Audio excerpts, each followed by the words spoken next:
అనేది చూసుకున్నట్లయితే వాలంటీర్ వ్యవస్థ ఏదైతే ఉందో దీన్ని నిర్వీర్యం చేశారు ఈ ప్రభుత్వాలు వచ్చిన తర్వాత. గతంలో శాలరీలు పెంచిస్తామన్నారు. రెండోది చూసుకుంటే మీకు ఇవేం సరిపోతున్నాయి అని ప్రశ్నించారు ఇప్పుడున్న కూటమి ప్రభుత్వ నాయకులు. మరి ఎలా ఉంది, ఇప్పుడు ఎందుకు పక్కన పెట్టారు అసలు? సార్, నా పేరు విజయుడు, నంద్యాల జిల్లా మిర్తూరు మండలం. కుటుంబ ప్రభుత్వం ఏర్పడిన తర్వాత వాలంటీర్లకు ఉగాది రోజున హామీ ఇచ్చారు. మరి ఇచ్చి ఈరోజు జీవో లేదని చెప్పి మన ముఖ్యమంత్రి మరియు బాల వీరాంజనేయ స్వామి గారు హామీ ఇవ్వకుండా మరి పూర్తిగా జీవో లేదు అని చెప్పేసి పుట్టిన బిడ్డకు పేరు లేదు అని చెప్పేసి మోసం చేశారు. సరే, ప్రస్తుతానికి మేము ఎవరి రాజకీయ పార్టీకి మేము అనుకూలంగా లేము. అందరూ ఎవరు పని చెప్తే వాళ్ళు చేసాము. మేము పవన్ కళ్యాణ్ ఫ్యాన్స్, మరి మొదటి నుంచి నేను చంద్రబాబు గారి ఫ్యాన్స్. మరి ఆ రోజు ఉగాది రోజు మాట ఇచ్చినందుకు ఎంతో సంతోషంగా ఎన్నికల హామీలో నా కుటుంబానికి మరి ఇతర కుటుంబాలకు కూడా ప్రోత్సహించి సరే మనకు భవిష్యత్తులో న్యాయం చేస్తారు చంద్రబాబు సారు, పవన్ కళ్యాణ్ సార్ అని చెప్పేసి వారి కోసం మేము ఓట్లు కూడా ఇంటర్నల్గా చెప్పడం జరిగింది. కానీ ఎందుకు చెప్పినామంటే మాకు 10,000 రూపాయలు ఇస్తాడు, మా భద్రత బాగుంటుంది అని చెప్పడం జరిగింది. ఇంకొకసారి ఇదే చంద్రబాబు గారి గవర్నమెంట్ కాకుండా జగన్ గవర్నమెంట్లో వైఎస్ఆర్ బీమా అనే పథకం ఉండేది. అప్పుడు ఒక అతను మా క్లస్టర్లో ఒక అతను చనిపోతే జగన్ బీమా వర్తించలేదు. అంటే యాక్సిడెంట్ అయిపోయింటే మరి అతనికి లైసెన్స్ కావాలని ఒక చిన్న కారణంతో 5 లక్షల రూపాయల బీమాను ఎగరగొట్టడం జరిగింది. జగన్ గారు ఎగరగొడితే చంద్రబాబు గారు పార్టీ ఆఫీస్కి వచ్చి 5 లక్షల బీమా వాళ్ళకి ఇప్పించాం. అంటే అప్పుడే ప్రభుత్వం లేదు కదా, చంద్రబాబు గారు 5 లక్షలు ఇచ్చారు. మరి ఈరోజు ప్రభుత్వం వస్తే ఇంకా ఎంతో చేస్తారో అనే ఉద్దేశం మీద వాలంటీర్లో మేము ఆయనకు ఓట్లేసి గెలిపిస్తే ఈరోజు మాకు నెత్తిన టోపీ పెట్టాడు. ఆ రోజు జగన్ తరఫున మేము వాలంటీర్లో ఉన్నా కూడా చంద్రబాబు గారి తరఫునే మేము మాకు హామీ నెరవేరుస్తాడు, మరి మాకు ఉద్యోగ భద్రత కల్పిస్తాడు అని ఆయనకు సపోర్ట్ చేశాము. కానీ ఈరోజు మాకు నిరుద్యోగులుగా మరి ఈరోజు రోడ్డు మీద నిలబడే పరిస్థితి తీసుకొచ్చారు. దయచేసి ప్రభుత్వాన్ని ఒకటే కోరుకుంటున్నా, ప్రభుత్వంలో మీరు లేనప్పుడు మీ పార్టీ ఆఫీస్కి వచ్చి మేము మరి ప్రజల్లో మీరు మంచి గుర్తింపు వచ్చే విధంగా 5 లక్షల బీమా కూడా మీరు ఇప్పించారని మేము సమాజంలో చెప్పాము. కానీ ఈరోజు మాకు న్యాయం చేయాల్సిందిగా మేము కోరుతున్నాను. మరొక అంశం చూసుకున్నట్లయితే ఏదైతే ఇన్నాళ్ళు పక్కన పెట్టి ఉంచారో ఒక పక్క గతంలో ఈ సంబంధించిన పెండింగ్ బకాయిలు ఎప్పుడు ఇస్తామంటారు? పెండింగ్ బకాయిలు ఇప్పటికీ 6 నెలలు అవుతుంది సార్. ఇంతవరకు పెండింగ్ బకాయిలు విడుదల చేస్తామని చెప్పేసి ఇంతవరకు ఏం చెప్పలేదు. CMF ఐడీలు కూడా యాక్టివ్లో ఉన్నాయి. రాజీనామా చేసిన వాళ్ళమైతే టెర్మినేట్ అయిపోయినాయి. 1,50,51 మంది ప్రస్తుతానికైతే యాక్టివ్లో కొనసాగుతున్నారు. మరి వారి గురించి ఎలాంటి డేటా కూడా చెప్పకుండా ఒక స్తబ్దతగా కొనసాగుతుంది సార్. మరి ఏంటి సార్ భవిష్యత్తు కార్యాచరణ ఎలా ఉండబోతుంది? 50 గంటల సమ్మెత లోపల మీకు ఎటువంటి పిలుపుకు రాకపోతే ఎలా వెళ్ళబోతున్నారు? ఇలాంటి పిలుపుకు రాకపోతే ఇక్కడ ఉన్న అమ్మాయిలు కానీ అబ్బాయిలు కానీ ప్రాణత్యాగాన్ని కానీ సిద్ధంగా చాలా మంది అనుకుంటున్నారు. వీలైతే పార్టీ ఆఫీస్ దగ్గర కూడా నిరాహార దీక్ష కొనసాగించాలని అనుకుంటున్నాం సార్. గతంలో కలెక్టరేట్ల దగ్గర ఇచ్చారు వినతి పత్రాలు, మెయిన్ కోడల్లో మీ యొక్క నిరసన తెలియజేశారు. ఎక్కడా కూడా రెస్పాన్స్ రావడం లేదు వాళ్ళ తరపు నుంచి. సార్, ఇప్పటి వరకు 5 సంవత్సరాల్లో మేము ప్రభుత్వానికి సేవ చేయడము ఒకటైతే మాతో మున్సిపల్ కమిషనర్ వాళ్ళు కానీ కలెక్టర్ సార్ కానీ ఎంపీడీఓలు కానీ మాతో పనిచేయించుకునేది వాళ్ళే. కానీ ఇంతవరకు 26 జిల్లాలో మరి మేము ధర్నా చేసినప్పుడు రిప్రజెంటేషన్ లెటర్ ఇచ్చినది కూడా వాళ్ళకే. కనీసం మొన్న 3 days బ్యాక్ కలెక్టర్ల సదస్సు జరిగినప్పుడు ఒక కలెక్టర్ కాకపోతే ఒక కలెక్టర్ మాకు ఇట్లా జిల్లాలో ఇట్లా వాలంటీర్ విధంగా చేస్తున్నారు అని చెప్పి ఒక్కరంటే కూడా సీఎం సార్ గారికి మా గురించి చెప్పలేదు. అంటే మేము రోడ్డు పడినా వారికి సంతోషంగా ఉంది. ప్రభుత్వ అధికారులకు మరి ఇంత అన్యాయం అయిపోయింది సార్. రైట్ సార్, మరి ఏంటి సార్ తర్వాత ఏం చేయబోతున్నారు? సమ్మె దీక్ష అనేది 50 గంటలు అంటున్నారు, తర్వాత ఏంటి? 50 గంటలు దీక్ష అయిపోయిన తర్వాత ప్రభుత్వం నుంచి సమాధానం రాకపోతే గుజ్జులేశ్వరయ్య గారు మరి లంకా గోవింద సార్ వాళ్ళు తీసుకున్న నిర్ణయం బట్టి నిరాహార దీక్ష పార్టీ ఆఫీస్ ముందర చేయాలని కోరుకుంటున్నాం సార్. Right sir, right. అట్లయితే ఏమంటున్నారు? ప్రభుత్వాల నుంచి ఏమన్నా రిఫరెన్స్ వచ్చిందా, లేకపోతే కనీసం చర్చలకు పిలుస్తున్నామని ఏమన్నా అడిగారు? ఏం లేవు సార్, చర్చలు లేవు, ఏం లేవు. ఇది అంతా ఇప్పుడు వాళ్ళ కాల్లో డేటా అంతా వెళ్ళిపోయింది. మా వాలంటీర్లు అవసరం లేదు. సచివాలయం వాళ్ళు ఒక్కరోజు పింఛనే కదా మేము ఇచ్చి చూపించగలము అనేటట్టు నిరూపించారు. సరే, మేము ఈ 5 ఏళ్ళు చేసిన శ్రమల్లో వృధా అయిపోయింది. మాది చిన్న శాలరీ. మేమేం కావాలనే కుటుంబ ప్రభుత్వం మాకు 10,000 వేయండి 20,000 వేయండి మేము ఏదో అడగలేదు. మాదేంది సేవ. వాలంటరీ అనే పదం అనేది ఒక సేవ. మాకు 10,000 50,000 లక్ష రూపాయలు మేము డిమాండ్ చేయలేదు. ఏదంటే ఏదన్నా ఒక సర్వే వచ్చిందంటే ఇప్పుడు బయట వ్యక్తికి ఒక టీచర్కు 50 రూపాయలు 100 రూపాయలు అమౌంట్ ఇవ్వాలి. అదే మేము అనుకో 5,000తోనే నీకు సర్వే 10 రోజులు పట్టేది 1 గంటలో అయిపోతుంది ఒక సర్వే. ఒక పింఛన్ కూడా దేశవ్యాప్తంగా చూసుకుంటే పింఛను తెల్లారుదామని 5 గంటలకే సూడు వస్తాడా అని తెలియదు. కానీ ఒక వాలంటరీ తలుపు తట్టి నీకు వద్దు అవ్వా పింఛన్ వచ్చింది మేము ఇస్తున్నాము తీసుకో జగనన్న ఇస్తున్నాడు అని చెప్పి ఇచ్చినాం మేము. సరే ఆ ప్రభుత్వం అయిపోయింది, ఇప్పుడు మీ ప్రభుత్వం వచ్చింది, మీకు ఫేవర్గా చేస్తాం. మీకు కూడా చీకట్లో కాదు, చీకట్లో 5 గంటలకు చీకట్లో తెల్లవారు తలుపు తట్టి వాళ్ళ ఇంట్లో వాళ్ళ కొడుకు పెద్ద కొడుకు లెక్క మేము వచ్చి వాళ్ళ సమస్యలు మేము మీద వేసుకొని మేమంటూ ఉండాం తోడు అనే భరోసా ప్రజలకు కల్పించి ఈ వాలంటరీ వ్యవస్థ లేని వల్ల ఇప్పుడు అందరూ ఎవరిని అడగాల, అసలు పింఛన్ ఏంది, మరి 1500 అమౌంట్, ఉచిత సిలిండరు, ఇవన్నీ సతమతమవుతున్నారు. అదే ఒక వాలంటరీ అంటే వాళ్ళు ప్రశాంతంగా పనికి వెళ్ళి కూలి తెచ్చుకొని హ్యాపీగా జీవితం గడిపేవాళ్ళు. అన్న ఎన్ని నెలల జీతం పెండింగ్ ఉంది? గత 6 నెలల జీతం పెండింగ్ కూడా ఏం మాట్లాడలేదంటున్నారు. ఎలక్షన్లు ఎన్నికల కోడ్ ఇచ్చిన తర్వాత ఒక 2 నెలలు వేసినారు సార్. తర్వాత వచ్చేసి ఇంకా పేమెంట్ బిల్లు చేయలే, జీవో లేదు, గత ప్రభుత్వము ఇవ్వలేదు. సరే మీరు ఇవ్వండి, ఇచ్చి మాకు భద్రత కల్పియండి, మా జీవితాల్లో వెలుగు నింపండి, హ్యాపీగా ఫీల్ అవుతాం కదా. మేము ఒక ఓటర్స్మే కదా, మేమేం వేరే వాళ్ళం కాదు కదా, మేము వేస్తేనే కదా మీరు గెలిచింది, మేము వేయకుంటే మీరు ఎట్లా గెలుస్తారు, అది అక్కడ ఆలోచన చేసుకోవాలి కదా. నెక్స్ట్ మీరు ఏదో పార్టీకే చేసినట్టుగా వాళ్ళు మాట్లాడుతున్నారు, అది ఎంతవరకు సమంజసం అంటారు? అసలు ఒక ఉద్యోగం నిరుద్యోగ సమస్య ఉండకూడదని చెప్పి దాన్ని భర్తీ చేసినాడు, ఫుల్ఫిల్ చేసినాడు, అడిగి తగ్గింది. సరే మేము 5000తోనే చాలా జీతాలతోనే పని చేసుకుంటా ఉన్నాయి వాళ్ళం.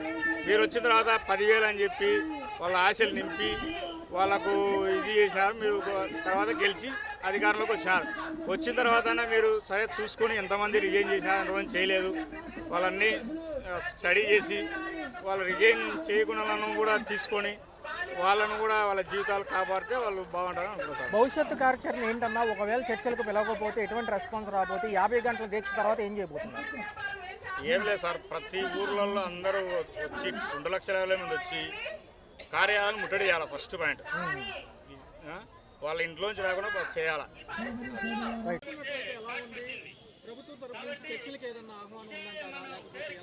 ఇప్పటి వరకు అయితే ప్రభుత్వం నుంచి ఎటువంటి ఆహ్వానం లేదు. ప్రభుత్వం కూడా వాలంటీర్ల సహనానికి పరీక్ష పెడుతోంది. కాబట్టి రాష్ట్రంలో ఉన్న 2,67,000 మంది వాలంటీర్లు రోడ్డు మీదకి వస్తే పరిస్థితి ఏమిటనేటువంటిది ప్రభుత్వాన్ని ఆలోచించుకోమని చెప్పేసి కోరుతున్నాము. వాళ్ళని సానుకూలతోటి సరికొత్త నిరుద్యోగ వ్యవస్థను సృష్టించకుండా వాళ్ళ సమస్యకు పరిష్కారం చూపించి పెండింగ్ శాలరీస్ దగ్గర నుంచి ఉద్యోగ భద్రతను కల్పించమని చెప్పేసి డిమాండ్ చేస్తున్నాం. కనీసము వాళ్ళతో గొడ్డు చాకరీ చేయించుకున్నారు ప్రతి విషయంలో కూడా. అందువల్ల వాళ్ళు కష్టపడిన దానికి ప్రతిఫలం ఉండాలి కదా. ప్రతిఫలితాన్ని వాళ్ళకి ఇవ్వాల్సిన, న్యాయబద్ధంగా వాళ్ళకి ఇవ్వవలసిన పెండింగ్ శాలరీస్ ఇవ్వాల్సినటువంటి బాధ్యత రాష్ట్ర ప్రభుత్వాన్ని. ఇవాళ నిరుద్యోగ వృత్తి 3,000 ఇస్తామని చెప్పాడు చంద్రబాబు నాయుడు గారు. 3,000 రూపాయలు ఇవాళ సూపర్ 6 ఏమైపోయిందో తెలియదు. కానీ ఇవాళ ఉన్నటువంటి కొత్త నిరుద్యోగం సృష్టిస్తున్నారు. ఇవాళ వీళ్ళందరూ ఏమైపోవాలి ఈ నిరుద్యోగులు? వీళ్ళందరూ సరికొత్త నిరుద్యోగ వ్యవస్థ సృష్టిస్తున్నారు. కాబట్టి వాళ్ళని చట్ట ప్రకారం ఎలా అయితే ఉందో ఆ చట్ట పరిధిలో తిరిగి మళ్ళీ ఉద్యోగస్తులుగా తీసుకొని వారికి ఆసరా కల్పించాలని చెప్పేసి విజ్ఞప్తి అనేక నిరసనలు తెలియజేశారు. చూసుకున్నట్లయితే ఎలా ఉండబోతుంది భవిష్యత్తు కార్యాచరణ? సమ్మెలో ఒకవేళ చర్చలకు సరిగ్గా సఫలమయ్యే ఛాన్స్ ఎంతవరకు ఉందంట? ఛాన్స్ మాకు కనిపించట్లేదండి. అయినా పోరాడతాం. ఎందుకంటే వాళ్ళే ఇచ్చారు వాగ్దానం, మేము వెళ్ళి అడగల. వాళ్ళే ఇచ్చారు వాగ్దానం, వాళ్ళే కొట్టుకుంటున్నారు.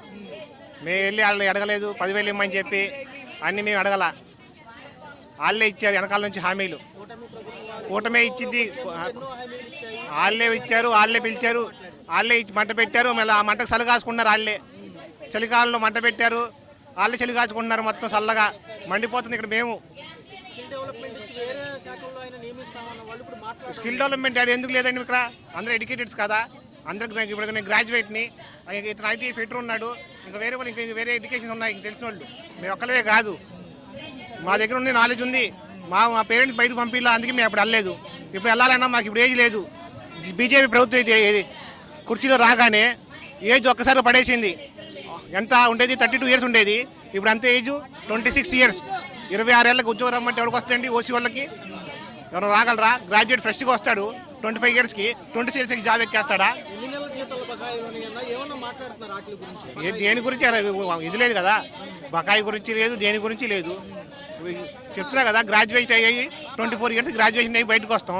21 ఇయర్స్ 24 ఇయర్స్కి వచ్చేస్తాం బయటికి గ్రాడ్యుయేషన్ చేసుకుని వెళ్ళగా కష్టపడి. గ్రాడ్యుయేషన్ రాగానే 26 ఇయర్స్ జాబ్ ఎక్కేయగలడా? గవర్నమెంట్ జాబ్ ఫస్ట్ అటెంప్ట్లోనే కొడతాడా? గవర్నమెంట్ జాబ్ ఎగ్జామ్ గ్రూప్ 1 కానీ గ్రూప్ 2 కానీ ఏదైనా సరే కొట్టగలడా? ఎవరైనా సరే కొట్టలేరు కదా. దేంట్లోనా అదే కదా ప్రాబ్లము. ఒకేసారి ఏజ్ పడేయబట్టే కదా అందరూ ఇదైపోయింది. ఎంతమంది నిరుద్యోగుల ఊరికే వచ్చేది కదా నిరుద్యోగ వృత్తి కోసం అందరూ. ముందు ఇప్పుడు ఈ ప్రభుత్వం కన్నా ఫస్ట్ ప్రభుత్వమే గట్టి చేసి ఉంటే ఇంత ఇబ్బంది ఉండేది కాదు. వాళ్ళు కాసేపు నిరుద్యోగ వృత్తి అన్నారు, కాసేపు గౌరవ వేతనం అన్నారు, కాసేపు ఇచ్చేస్తా ఉన్నారు. ఏది చేయలే. వాళ్ళు చేసి ఉంటే మాకు ఇంత బాధ ఉండేది కాదు. పర్టికులర్గా చూసుకున్నట్లయితే పార్టీకి పరిమితంగా చేసినట్టు వాళ్ళు మాట్లాడుతున్నారు. అది ఎంతవరకు సమాచారం? వాళ్ళు చేసే వాళ్ళకి మా ఛాన్స్ ఏం లేవు కదా సార్. వాళ్ళు చెయ్యాలి, మేము చూడాలి. హోప్గా నుంచుని ఉన్నాం, చూస్తున్నాం, కనపడలా హోపు. అందుకే దీక్ష మొదలెట్టాం. భవిష్యత్తు కార్యాచరణ ఎలా ఉండబోతుంది? 50 గంటల సమయం అనంతరం తర్వాత నిరసన ఎలా ఉండబోతుంది? అది స్టేట్ రియాక్షన్ ఆల్ రియాక్షన్ బట్టి ఉండదు కానీ మాకు చెప్పలేం కదా సార్. ట్రై టిల్ సక్సీడ్ అన్నారు. ట్రై చేస్తూనే ఉన్నాం. ఎప్పుడో గోల్ రీచ్ అవుతామని చెప్పి అంతే. ఎలా ఉండబోతుంది భవిష్యత్తు కార్యాచరణ ఏమంటారు? ఇప్పటి వరకు సమాచారం ఏమన్నా ఉందా ఈ అటు నుంచి ప్రభుత్వం నుంచి చర్చలకు రమ్మని? సార్ గత 6 నెలల నుంచి ఈ కూటమి ప్రభుత్వం అధికారంలోకి వచ్చిన తర్వాత రావడంతోనే ముందేం చేశారంటే జూలై 1న వాలంటీర్లు చేయాల్సిన పని చేయాల్సిన పని చేయనివ్వకుండా ఆపేశారు ఫస్ట్. ఇది అఫీషియల్గా. కానీ నాన్ అఫీషియల్గా కింద సచివాలయ సెక్రటరీలు అన్ని రకాలుగా పైన మాత్రమే వీళ్ళని వాడుకోవద్దని చెప్తున్నారు కానీ కింద వీళ్ళు లేని పని ఏ పని లేదనమాట. అన్ని పనులు చేస్తానే ఉన్నారు నేటి వరకు కూడా 6 నెలలు అయినా. వీళ్ళు ఎన్నికల వాగ్దానం చేశారు కాబట్టి వాగ్దానాలు అమలు చేయండి అయ్యా అని చెప్పేసి మేము గత 6 నెలల నుంచి వివిధ రూపాల్లో శాంతి. ఈ నిరసనల మధ్య ఎలా ఉంది? ఎన్నో నెలల నుంచి చేస్తున్నారు. ఏదైతే జీవో లేదని చెప్పి మభ్యపెట్టే ఆలోచనలోనే ఉన్నారు. ప్రజలను కూడా ఏమారుస్తుంది ప్రభుత్వం. ఎలా ఉంది? నా పేరు హరీష్ అండి. నేను రాజమండ్రి నుంచి వచ్చానండి. వాలంటీర్ని గత 5 సంవత్సరాలుగా కూడా చేస్తా ఉన్నాండి. ఇది ఒక సేవా కార్యక్రమంగా మేము వచ్చాం. కానీ ఈ రోజున ఎలా ఉందంటే ఎన్నికల హామీ ఏమిచ్చారు ముఖ్యమంత్రి గారు? మీరు వస్తే కనుక మేము వస్తే అధికారంలోకి వస్తే కనుక మీకు 10,000 రూపాయలు ఇస్తామని చెప్పేస్తున్నారు. కానీ మాకు 10,000 రూపాయలు కూడా అడగలేదండి ఆ రోజున. కానీ ఇస్తానన్న 10,000 రూపాయలు చాలా ఉపయోగకరంగా చాలామందికి ఉంటాయి. ఈ రోజున 2,60,000 మందిలో ఒక 70% పైగానే ఆడవాళ్ళు ఉన్నారండి. దీని మీద ఆధారపడిన వాళ్ళు ఉన్నారు. ఏంటంటే ముఖ్యమంత్రి గారు ఏవైతే అన్నారో దాన్ని ప్రజెంట్ నెరవేర్చాలండి. నెరవేర్చినప్పుడు మాత్రమే అందరికి కూడా న్యాయం జరుగుతుంది. లేదంటే కనుక ప్రజలు కోరుకుంటున్నారు వాలంటీర్ వ్యవస్థని. ఇప్పుడు వెళ్ళి ప్రజలను అడగాలండి ఏదైనా కూడా వాలంటీర్ వ్యవస్థ అవసరమా లేదని. అంతేగాని ఇక్కడ వాళ్ళు ఏదో ఒక శాసనంలో పెట్టేసుకొని ఏదో చేసిన వ్యవస్థ అయితే కాదండి. ఇది చాలా మంచి వ్యవస్థ, అందరికి కావాలంటా ఉన్న వ్యవస్థ ఇది. ఈ వ్యవస్థని ఈరోజు నాశనం చేయడానికి చూస్తే మాత్రం ప్రజలే తిరుగుబాటు రోజు వచ్చే అవకాశం అయితే ఉంది. ప్రజల వ్యవస్థ చాలా ఈ మంచి వ్యవస్థ, ఇది అందరు కోరుకుంటా ఉన్నారు. ఈ వ్యవస్థని మరలా కొనసాగించాలి. వాలంటీర్ ఉద్యోగ భద్రత అందరూ కూడా కల్పించాలండి. అయితే జీతాలు పెంచమని మీరు అడగలేదు. ఎక్కడా కూడా వీళ్ళే ఎలక్షన్స్ ముందు ఆ అలువైన ఎక్కడా కూడా ఆ కార్యాచరణకు సంబంధించిన ప్రక్రియ ఎక్కడా లేదు. రెండోది చూసుకుంటే జీవో లేదంటున్నారు, ఆన్లైన్లో ఉంది గత ప్రభుత్వాలు ఇచ్చినాయి. మరి ఎలా ఉంది సార్? జియో అనేది వీళ్ళు ప్రజెంట్ అయితే కనుక ఆ జియో ఏమీ ఇక్కడ లేదు అనేది చెప్పడం అనేది అవాస్తవం. ఈరోజు జియో తీయాలి అంటే కనుక ఈరోజు వాళ్ళు ప్రజెంట్ అన్నీ కూడా అబద్ధం మాట్లాడుతూ ఉన్నారు. ఈరోజు జియో ఉంది, అది 2023లోనే జియో లేదు అని చెప్తా ఉన్నప్పుడు 2024కు సంబంధించి ఎన్నికల్లో ఎలా ఇచ్చారు, ఎలాగొచ్చారు? ఈ రోజు ఎన్నికల హామీకి సంబంధించి ఎలా అబద్ధాలు మాట్లాడుతూ ఉన్నారు. అలాంటిది ఏమీ లేదండి. జియో అయితే ఉంది, మేము కొనసాగుతూ ఉన్నాము. కొనసాగే వరకు కూడా తీసేస్తానంటే ఎక్కడ ఊరుకోదండి. 2,60,000 మంది మా కుటుంబాలు కూడా ఉన్నాయి. ప్రజలు మమ్మల్ని చూసి కుటుంబాలు కూడా చాలామందికి ఓట్లు వేశారు. ఇప్పుడు ప్రజెంట్ మా ఓట్లు ఆ రోజు ఏదైతే అబద్ధం చేసి ఓట్లు ఏమన్నారో ఎలక్షన్ పరంగా ప్రస్తుతం మేము కూడా ఒకటే డిమాండ్ చేస్తూ ఉన్నాం. మేము వేసిన ఓట్లు మాకు తిరిగి ఇచ్చేయమనండి. వ్యవస్థ లేదని చెప్తా ఉన్నారు కదా, తిరిగి మా ఓట్లు మాకు వేసేయండి. మీరు అది తెలియకుండా మరి మాట ఇచ్చారు, మీకు తెలియకుండా ఓట్లు వేసాం. ఆ ఓటు మరలా మా ఓటు మాకు ఇవ్వండి. మా ఓటు చాలా అమూల్యమైనది మీరు చెప్పారు కదా. మా అమూల్యమైన ఓటు మేము ఎవరికి వేసుకుంటామో, మాకు ఏదైతే వ్యవస్థ కొనసాగిస్తూ ఉన్నారో వాళ్ళకి మాత్రం మేము మరలా ఓటేస్తాం, మరలా నగ్గించుకుంటాం. మా వ్యవస్థను మరలా తిరిగి మళ్ళీ సేవా భాగంలో మేము వ్యవస్థను కొనసాగించుకుంటామండి.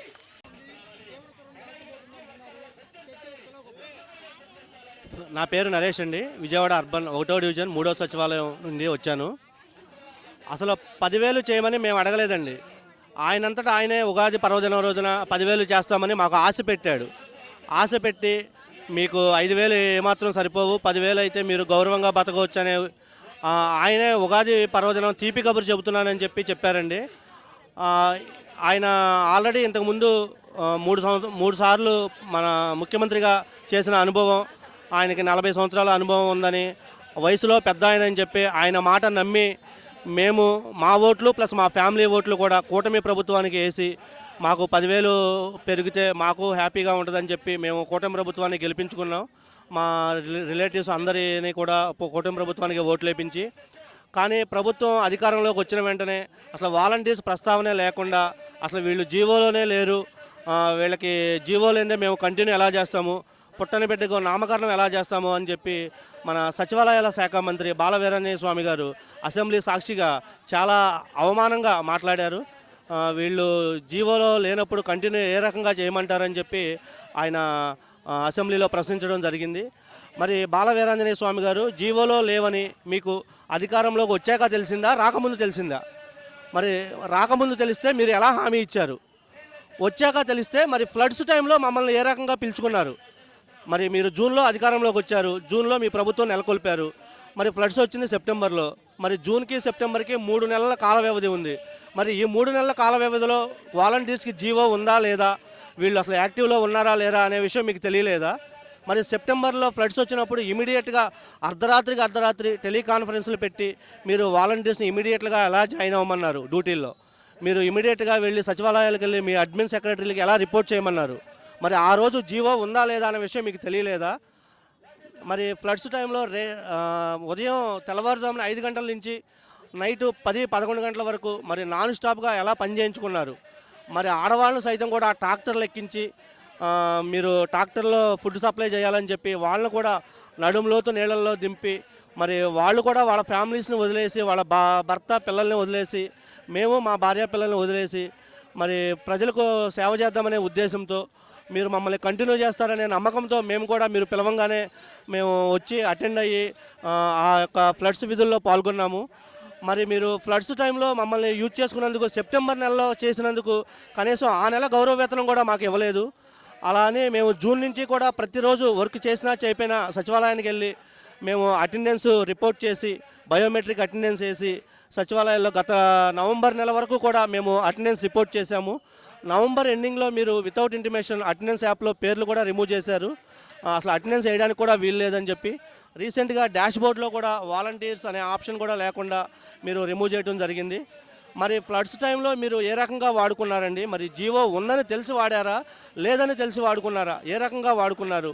మరి ఆ వాళ్ళ మా అవసరం మీకు వచ్చిందా? మరి ఈరోజు మీకు మా అవసరం లేదా? మరి ఆ రోజు డ్రై రేషన్ సప్లైకి డోర్ టు డోర్ ఏ డోరు మిస్ అవ్వకుండా ప్రతి ఫ్యామిలీకి ప్రతి డోర్కి డ్రై రేషన్ అందాలి అని చెప్పి మరి డ్రై రేషన్ సప్లైకి మమ్మల్ని రేషన్ వ్యాన్ల వెనకాల పంపించి ప్రతి ఫ్యామిలీకి మీరు లోకల్ వాళ్ళు మీకు ఐడియా ఉంటుంది ఏ డోర్లో ఏ ఫ్యామిలీ ఉంటుంది అని ఐడియా ఉంటుందని మా చేత దగ్గరుండి డ్రై రేషన్ ఇప్పించారు. మరి మేము ఎవరిని మిస్ అవ్వకుండా అందరికీ డ్రై రేషన్ సప్లై చేశాము. మరి ఫ్లడ్ ఎన్యూమరేషన్ సర్వేలో ఎవరైతే నష్టపోయారో వాళ్ళకి నష్టపరిహారం అందించాలి, మీరు ఐడెంటిఫై చేయండి అని చెప్పి ఫ్లడ్ ఎన్యూమరేషన్ సర్వేలో కూడా మమ్మల్ని డోర్ టు డోరు వేరే జిల్లాల నుంచి వచ్చిన అధికారులతో మమ్మల్ని పంపించి ప్రతి ఫ్యామిలీని మీరు ఐడెంటిఫై చేసి ఎవరైతే నష్టపోయారో వాళ్ళని యాప్లో నమోదు చేయండి అని చెప్పి పంపించారు. మరి ఆ రోజు మా అవసరం ఎలా వచ్చింది మీకు? ఈరోజు మీరు జీవోలో లేదని ఒక సింపుల్ మాటతో మీరు మమ్మల్ని చాలా అవమానంగా మాట్లాడుతున్నారు. మరి ఆ టైంలో మా ఒక డివిజన్లో పనిచేస్తే వేరే డివిజన్కి కూడా మాకు డ్యూటీలు వేసి ఫ్లడ్ ఎన్యూమరేషన్ సర్వేకి అదర్ డివిజన్స్కి కూడా మమ్మల్ని పంపించారు. మేము ఆ టైంలో కూడా వేరే డివిజన్స్కి వెళ్ళి పని చేయాల్సి వచ్చింది. భవిష్యత్ కార్యాచరణ ఫైనల్గా ఏంటంటే మీరు ఏదైతే ఎన్నికల ముందు హామీ ఇచ్చారో 10,000 చేస్తామని హామీ ఇచ్చారో ఆ మాట నిలబెట్టుకోవాలి.